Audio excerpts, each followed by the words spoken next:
मी माझ्याकडे यावेळी निवडणुकीला उभं होतो। महाराष्ट्रात सध्या जातीवाद खूप झगडे सुरू आहे आणि मी पण बावनकुळेंना आणि देवेंद्रला म्हटलं की या वादात आपली अडचण होईल। तर मी एक ठरवून टाकलं की जातीयवाद पाळायचा नाही।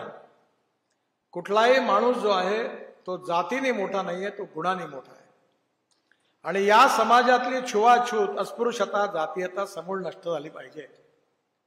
आणि मी ठरवलं माझ्याही मतदारसंघात 22 लाख मतदार म्हणजे गोव्यापेक्षा जास्त, डबल, आणि 40% मुस्लिम आणि दलित आहे आणि सातत्याने काँग्रेस निवडून येणारा मतदारसंघ आहे। आणि आता मी उभा होतो तर माझ्या इकडले 5 आणि तिकडले 5 लंबे झाले पूर्ण, मी एकटा निवडून आलो। पण मी लोकांना सांगितलं की मी जात पात पाळणार नाही।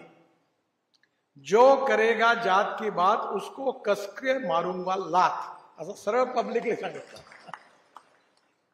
आणि मी माझ्याकडे पाळत नाही, मला फरक पण पडला नाही। मी एकदा मुसलमानांनी माझ्याकरता संमेलन 10,000 लोक होते आणि मला आता मतं यावेळी कमी मिळाले, यावेळी थोडे मिळाले, मागच्या वेळी अजून कमी मिळाले, पण काही कारणाने त्यांनी सांगितलं आम्हाला वाटतं पण मत नहीं देना। तो मैं त्यांना सांगितलं तुम मत देने के पहले याद रखना मैं प्योर चड्डी वाला हूँ, RSS वाला हूँ, बाद में पछताओगे, पछताने के पहले सोचो, देना है तो दो, नहीं देना है तो मत दो, पर जो वोट देगा उसका भी काम करूंगा और जो नहीं देगा उसका भी काम करूंगा।